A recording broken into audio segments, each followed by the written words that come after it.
Hey everybody, I thought I'd have a bit of a candid conversation about what it's been like to being an owner-operator now for 12 months in my own private business. So I've made an acquisition 12 months ago, a little over 12 months ago now, in a first aid and CPR training business. So let me talk through, I think this will be interesting for those out there thinking to go down a similar path, what that looked like over that 12-month period. So I've done videos on what the acquisition looked like and things like that in the first day of taking over this business, but now I've got some time under my belt. I can talk a little bit more about how this process went down and where I'm sitting as a result of that. So have I been able to grow, or has the business declined or failed or whatever? So I'll just do this candidly. So the first 6 months, let's talk about that first. So I took over and this was an owner operator who I was taking over from. So he had no employees, so no admin staff, no other trainers, no help whatsoever, doing everything himself. So that might seem crazy to buy a business like that. And how could you possibly buy a business like that? But what I saw was when I was doing the due diligence and when I was looking at this company, is I saw an opportunity that I felt confident that I could step into those shoes while I figured out a way to hire more people to help out. And I didn't need to take much money from the company because I have my investments that I've made in my Interactive Brokers account. There's a link in the description, by the way. I had built up quite a decent position in my investments. And I knew that I had quite a bit of cash sitting on the sidelines to invest in the stock market. But I was going to also say, well, look, as an alternative, this option that I've got here, which I think the return on investment is going to be very good here in my own private business, maybe I live off that cash if necessary. So I was going to take very minimal amount of paying myself essentially to run this business, and put all the money back into hiring other people, setting up systems and processes and things like that. So yeah, those first 6 months, I had to do everything. So I was the trainer. I had to learn all the content really quickly, which I was able to do. I had to make sure I had the right qualifications. That was another reason why I got into this business.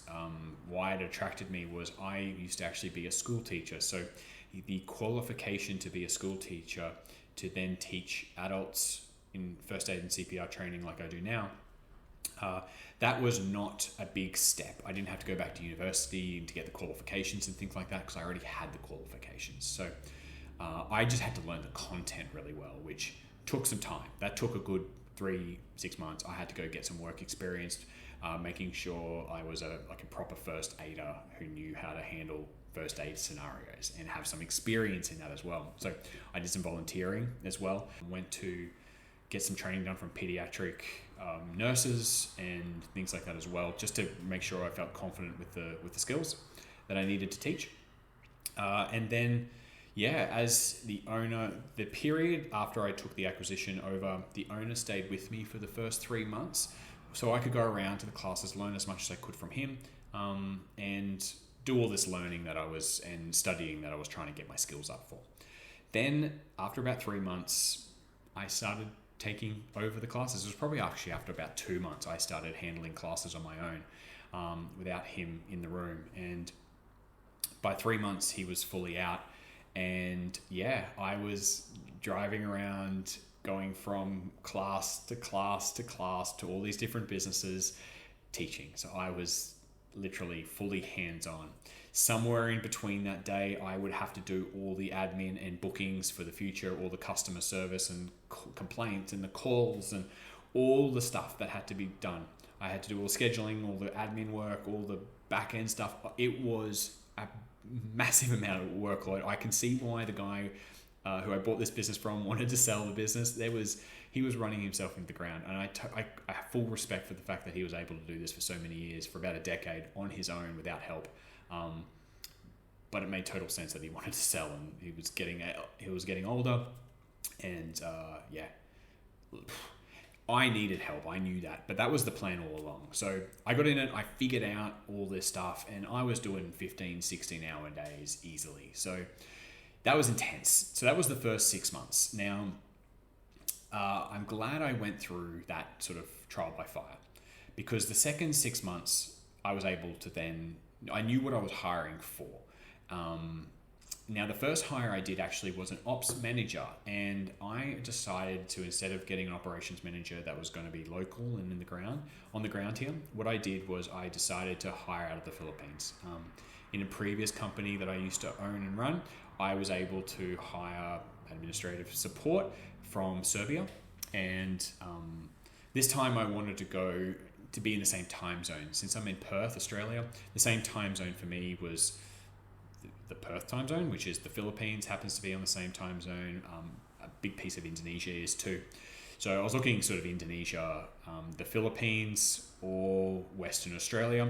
Western Australia, I was a little bit hesitant on, just because of the rules of hiring in Australia is not very friendly. But hiring a contractor from the Philippines, far, far easier, far, far cheaper, but quality strong. So no issues there. I won't go through. I wanted on the same time zone to pick up the phone, essentially, because the phone was ringing while I was running around doing training classes, and I was always having to call back all these missed calls that I'd be getting, and just wasn't good customer service. I wanted someone on the same time zone. That was going to be important, rather than them being in Europe or America where they'd be working through the night or anything like that. So that was the reason for that. I won't go through the steps of how I specifically hired. I went on to Online Jobs PH and went through quite a thorough process and of how I wanted to screen for the right quality.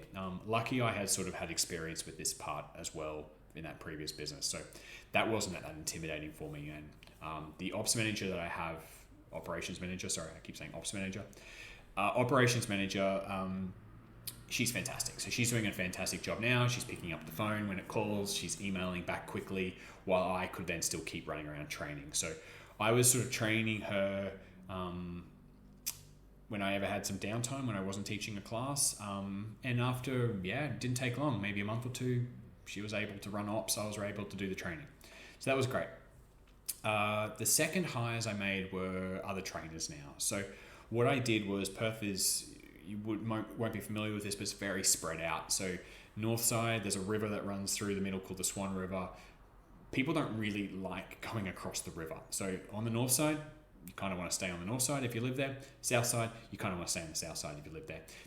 The bridges sort of bottleneck up, like a lot of places in the world. So there's sort of geographic sort of regions, I would explain, where I was servicing. So I was running around and doing everything, but when I was to hire people, what I wanted to find was part-timers who could have a flexible schedule, and someone who was based in the north could handle the north, someone who was more sort of central and maybe east could handle that side, someone who was south side.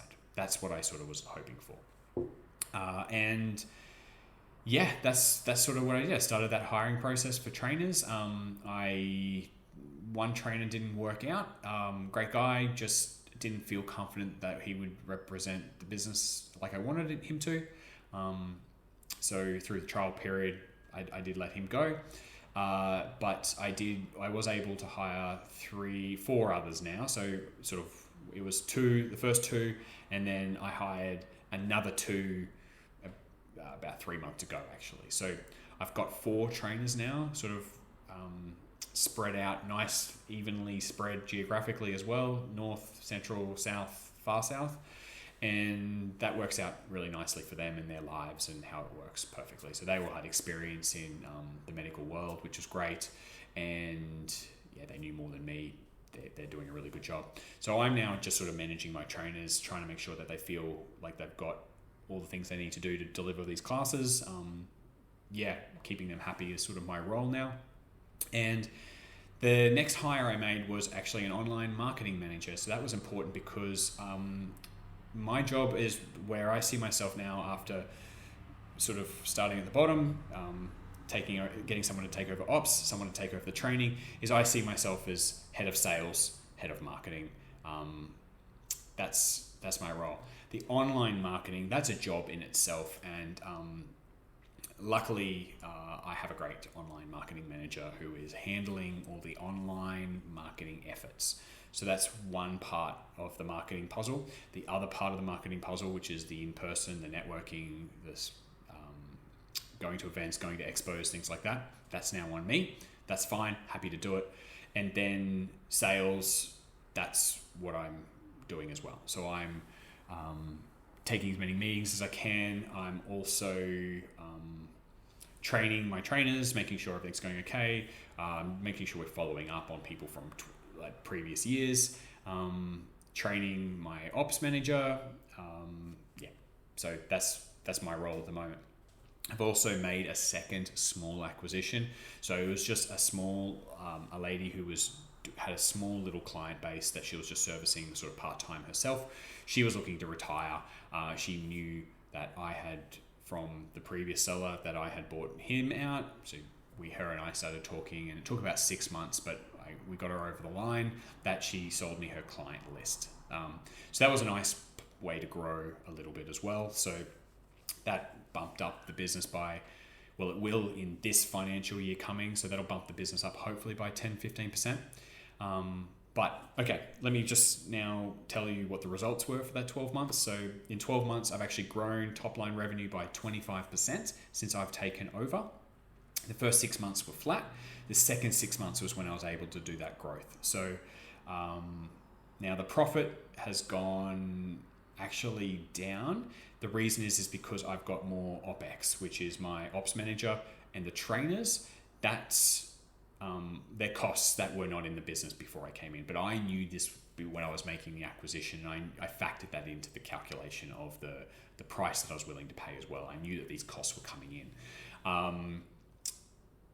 But what I think I have done is not only have I been able to grow top line a little bit, and I've really just built a stronger foundation. That was sort of the plan from the outset, was can I build a stronger foundation so that if I can grow, I can actually handle the growth. And I have now a lot of capacity with my trainers who, there's 4 of them who are really equivalent of around about 1.5 time full-time equivalents.